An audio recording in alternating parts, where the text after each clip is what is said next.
part 2 na guys. Part 2 na. Hindi ito ulit yung cup na sira kanina. Tara.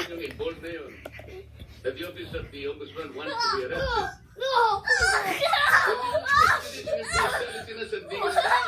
Yung kindami? Yung kindami?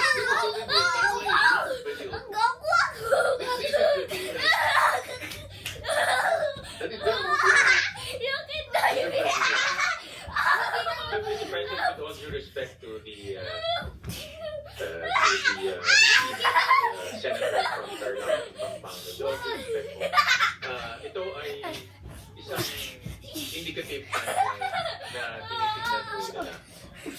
Wala kami sa control kung magiging desisyon ng sandigan. Wala kami sa control kung magiging sandigan. Pero base po sa kanilang experience at base po sa kanilang pag-ayos ng kaso, lalo na po sa pagtingin ng ebidensya, ito po yung tinitignan nilang timeline na pwedeng mangyari. Pwede rin po yan hindi mangyari. Pwede rin po yan iba po ang pagkakas ng kaso.